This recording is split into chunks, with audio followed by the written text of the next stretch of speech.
మీ business ఏదైనా మీ ఊర్లో promotion చేయాలంటే అది సుమన్ టీవీతోనే సాధ్యం. ఇప్పుడే సంప్రదించండి. సంవత్సరాల నుంచి అయ్యా దాని మహా టార్చర్ చేసిర్రు, లోపలనే ఉంచిర్రు, బయటికి వెళ్ళనియలే.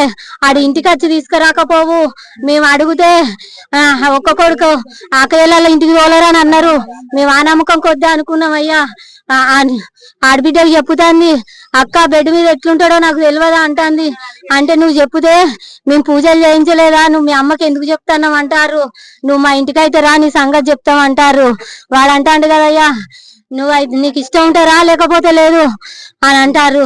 నువ్వు వచ్చినాక నీ సంగతి చెప్తాను అత్త అంటాంది ఆ శశి. అయ్యా నా బిడ్డ అంటే ఆర్చర్ చేసిరు, మహాఘోరంగా. బండి పెట్టు అన్నారు, 1,50,000 బండికి ఇవన్నారు అయ్యా. జాబ్ చేయవని దాన్ని మహా టార్చర్ పెట్టిరయ్యా. సర్టిఫికెట్లు కావని లొల్లి, బీరువాల ఆకులు కావని లొల్లి వేసిర్రు. అది ఏది చెప్పలేదయ్యా. చెప్పకుండా మందు తాగినా కానీ చెప్పలేదు. హాస్పిటల్ కేసుకు వచ్చినాక మందు తాగినా అన్నదయ్యా. దాన్ని చెప్పనియలేదట. చెప్తే మీ అమ్మాయి నిన్ను, మీ చెల్లె పేరు, మీ అక్క పేరు, మీ బావ పేరు, మీ వాళ్ళందరి పేర్లు పెట్టి మేము చస్తామని దాన్ని బెదిరించిరట అయ్యా. దాన్ని ఇంట్లోనే టార్చర్ చేసిరట. నా ఇంటికి వచ్చి 10 రోజులు ఉండి చచ్చింది అయ్యా. అయ్యా బాగా టార్చర్ చేసిరయ్యా. సార్ నేను చనిపోయిన ఆమె వాళ్ళ అక్కను సార్. మేము 2022లో మద్దికుంట 2023లో మద్దికుంట రామచంద్రం శశికళ వాళ్ళకి కుమారుడైన మద్దికుంట ప్రశాంత్కి ఇచ్చి వివాహం చేసినాం సార్. వాళ్ళకి 2 బిడ్డలు. పెద్ద బిడ్డ పేరు రేవతి అలియాస్ దివ్య, చిన్నామ పేరు దివ్యవాణి. పెద్దామె ధర్మారంకి ఇచ్చిరు సార్, చిన్నామెని ముత్యంపేటకి ఇచ్చిరు సార్. వీళ్ళందరికీ తెలిసే నా చెల్లెను వాడొక చెక్కగాడని తెలిసి చేసిరు సార్ ఫ్యామిలీ. కానీ మాకు తెలియదు ఎంతమంది అయినా మంచోళ్ళు అన్నారు సార్. మంచోళ్ళు అన్న తర్వాత పెళ్లి చేసినాం సార్. పెళ్లి కూడా రిస్ట్రిక్షన్స్ పెట్టిరు సార్. 1 lakh పెళ్లి పందిరి కావాలన్నారు. ఇంటి దగ్గర పెళ్లి వద్దన్నారు. ఫంక్షన్ హాల్ ఏమన్నాక ఫంక్షన్ హాల్ అనే చేసినాం సార్. వాళ్ళకి ఎలాంటి పెట్టుపోతల కాడ మేము ఎలాంటి రిస్ట్రిక్షన్స్ పెడితే అన్ని ఫుల్ఫిల్ చేసినాం సార్. 5 days లోనే పెళ్లి చేసినాం. 2 years అయింది సార్. ఇప్పుడు ఈ June 12th వస్తే 2 years కంప్లీట్ అయితే ఆమెని మానసికంగా శారీరకంగా కొట్టి తిట్టి జాబ్ చేయమని బాగా టార్చర్ చేసి ఆమెను బయటికి రాకుండా చేసి బిజినెస్ కి ఒక 15 lakhs అన్న 20 lakhs అన్న తీసుకురా బిజినెస్ చేస్తా అని టార్చర్ చేసి ఆమెను చంపిరు సార్. ఆమె సూసైడ్ చేసుకొని మాకు 2 years నుండి ఒక మాట కూడా చెప్పలేదు సార్. మందు తాగిన తర్వాత హాస్పిటల్ బెడ్ పైన ఇవన్నీ చెప్పింది సార్. హాస్పిటల్ కి వచ్చారు సార్. ఫస్ట్ మందు తాగిందని చెప్పిన తర్వాత ఆమె సీరియస్ ఇంది చనిపోతుంది అని మండే రోజు ఆఫ్టర్నూన్ తెలిసిన వెంటనే పరారైరు. అంటే ఇప్పుడే వేస్తున్నాం సార్ వీళ్ళని.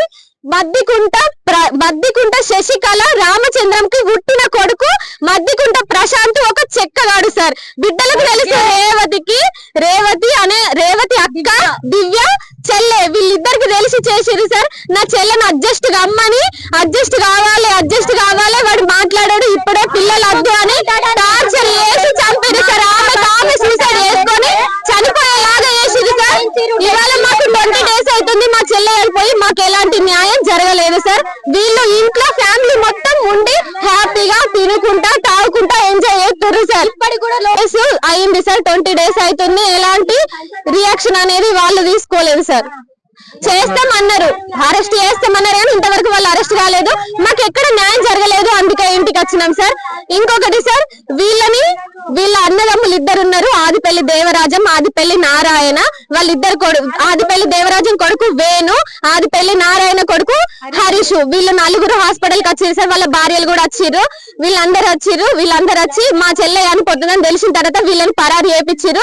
వాళ్ళే ఉండి మా చెల్లె శవాన్ని ఇటు తీసుకురాకుండా ప్రీ ప్లాన్ గా ఒక పక్కా ప్లాన్ తోని మాతోని మంచిగా మాట్లాడుకుంటా మా బిడ్డ అని ఏడ్చినట్టు యాక్టింగ్ చేసి మా ముందు శవాన్ని అటు తీసుకోయేలాగా చేసి మాకు ఎలాంటి న్యాయం జరగకుండా చేయడానికి వాళ్ళు కూడా ఒక రీజనే సార్.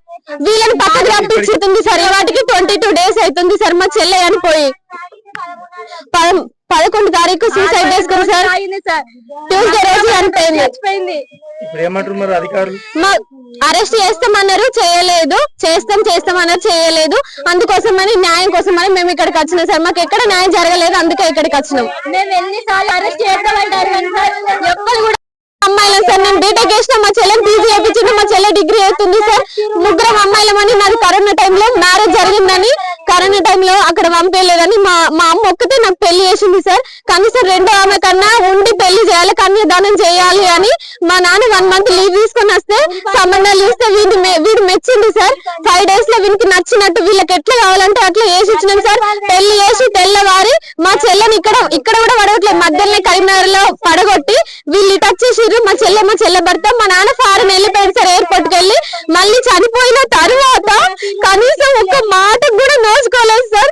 మా చెల్లె చనిపోయి హాస్పిటల్ నుంచి గవర్నమెంట్ హాస్పిటల్ పోస్ట్ మార్టం కి మార్చి రూమ్ లో ఉంచిన తర్వాత ఒక పూట గడిచిన తర్వాత వచ్చింది సార్ మా డాడీ. అయినా మాకు ఎలాంటి న్యాయం జరగలేదు సార్. పెళ్లి చేసిపోతే సావుకి వచ్చింది సార్ మా డాడీ. మాకెంత బాగుంటది, ఒక కన్న తల్లి కడుపు కోత చూడండి సార్. ఎంత మంది దగ్గరికి వాళ్ళకి తెలిసి చేసిర్రు. మద్దికుంట శశికళ, మద్దికుంట రామచంద్ర, తాళ్ళపల్లి రేవతి వాళ్ళ చెల్లి దివ్యకి తెలిసే, నలుగురికి తెలిసే వాళ్ళ తమ్మునికి పెళ్లి చేయాలని చేసిరు సార్. ఒక చెక్కగాడని తెలిసి చేసి మా చెల్లె పిల్లలు కావాలి అని అంటే పిల్లలొద్దు, నువ్వు జాబ్ చేయాలి, మాకు బిజినెస్ కి డబ్బులు కావాలి అని ఆమెను తిండి పెట్టక టార్చర్ చేసి కొట్టి తిట్టి మానసికంగా హింసించి ఆమె సూసైడ్ చేసుకొని చనిపోయేలాగా తయారు చేసి ఆమెను అట్లా వేసిరు సార్. హాస్పిటల్ టెస్ట్లు వేయించుకోమంటే వచ్చింది సార్. ఫస్ట్ కరీంనగర్ కి సగం టెస్ట్లు వేయించుకున్నాడు సార్. ఇంకొక టెస్ట్ మెయిన్ స్పెషలిస్ట్ కి రాస్తే అది చేయించుకుందాం రా అంటే రాకుండా నేను సిరిసిల్లలో చేయించుకుంటా అని అక్కడ నుండి వెంటనే వచ్చేసిండు సార్. అప్పుడు మా చెల్లెని నువ్వు ఈ విషయాలు చెప్తే మేము ఇంటిల్లి బాధి నీ పేరు చెప్పి మందు దాగి చచ్చిపోతామని భయపెట్టి ఆమెని నోట్ల నుంచి మాట బయటికి రాకుండా వేసి ఇట్లా తయారు చేసి ఇట్లా చంపేసిరు సార్. ఇప్పటి కూడా మాకు ఎలాంటి న్యాయం జరగలేదు సార్. చనిపోయిన అమ్మాయి వాళ్ళ అక్కను మాకు 20 days నుంచి కేసు పెట్టినా ఎలాంటి న్యాయం జరగలేదని మేము వీళ్ళ దగ్గరికి వస్తే ఇక్కడ సిరిసిల్ల పోలీసులు రివర్స్ మా ఆయనను అరెస్ట్ చేసిర్రు.